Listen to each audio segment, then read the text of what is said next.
Riding Hood and the Wolf by Roald Dahl.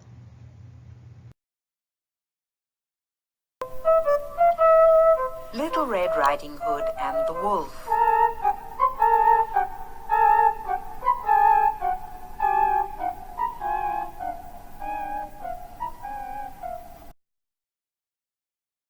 As soon as Wolf began to feel that he would like a decent meal, he went and knocked on Grandma's door. When Grandma opened it, she saw the sharp white teeth, the horrid grin, and Wolfie said, "May I come in?" Poor Grandmama was terrified. "He's going to eat me up," she cried. And she was absolutely right. He ate her up in one big bite. But Grandmama was small and tough, and Wolfie wailed, "That's not enough. I haven't yet begun to feel that I have had a decent meal. He ran around the kitchen yelping, I got to have another helping. then added with a frightful leer, I'm therefore going to wait right here till little Miss Red Riding Hood comes home from walking in the wood." He quickly put on Grandma's clothes. Of course he hadn't eaten those.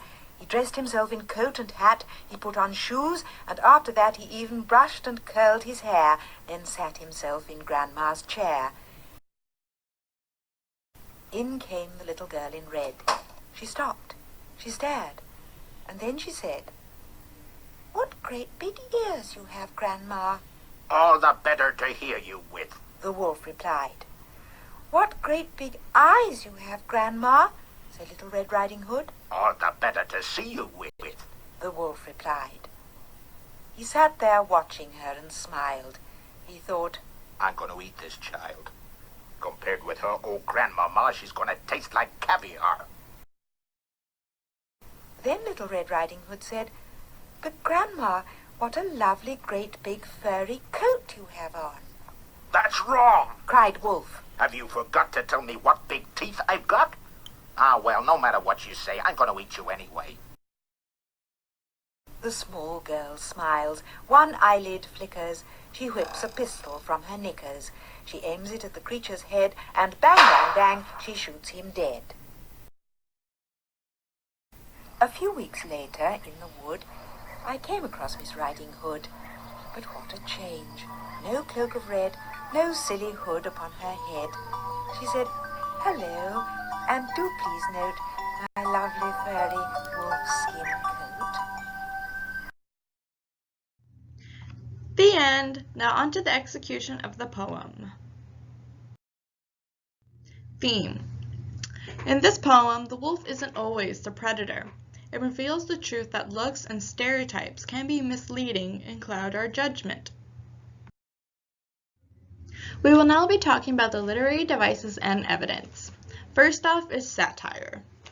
Satire is used to reaffirm the wolf is menacing, mean, evil, the bad guy, and has an appetite to eat someone, making him the possible antagonist. Evidence includes when the granny is yelling, "He's going to eat me up," she cried. And she was absolutely right. Kind of like the ironic, dry voice of the story. There's also other evidence being used when the wolf is being dressed into the grandma, trying to play as grandma, and the narrator says, of course he hadn't eaten those. She's talking about the clothes. There's also other evidence throughout the story that can be pulled up to see that there is satire, and that is meant to use as also humorous, but also a reaffirmation that the wolf is the bad guy, supposedly, of the story in the beginning. Second would be shift, from antagonist to prey.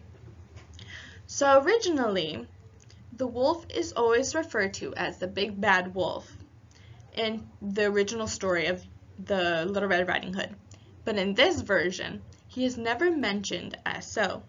He is referred to as Wolfie, like a cute little nickname. Usually, Little Red Riding Hood is who cries out, connotating surprise and being upset, like cry wolf. However, in this recollection, wolf is who cries out, setting a subtle change in character positions. Evidence includes, "But Grandma, what a lovely great big furry coat you have on." "That's wrong," cried Wolf. that's when the subtle change is from Wolf being supposedly the antagonist, the predator, and has now become the prey. Okay, the third literary device is change in point of view. Whether the author and narrator are two separate people, the wolf is not the narrator. This is shown by the change in third person to first person in the very last stanza, by including him or herself into the poem, forming credibility. However, this poem is trying to add more than that. In addition, it reiterates the fact that because Little Red Riding Hood just because she wore a silly hood upon her head, it doesn't make her the prey of this story, supporting the fact that appearances can be misleading. She is not just some little girl in a little red hood. She also can carry a gun and possibly take care of herself just by walking through the woods. All right. And finally, why you should vote. This poem reveals a refreshing version to the regular story of Little Red Riding Hood with a creative outcome than the regular little girls being terrorized. That happens a lot in old childhood stories, especially in Little Red Riding Hood. And in this one, it was made in 1982, which exceeds most versions of this common childhood story, like romantic, horror, werewolf, etc. There's a lot of outcomes, but this one came out in 1982. It reflects how used to society is to seeing helpless girls instead of capable heroines. However, this poem exceeds that by making Little Red Riding Hood somewhat unstable, which is kind of why I love this story, because one eyelid flickers in the unprecedented antagonist as she immediately kills and makes the wolf into a fine fur coat, as if that is a regular thing if you were up against a wolf. Interesting outtake. The end. That's it on my recording. And be careful of Little Red Riding Hood.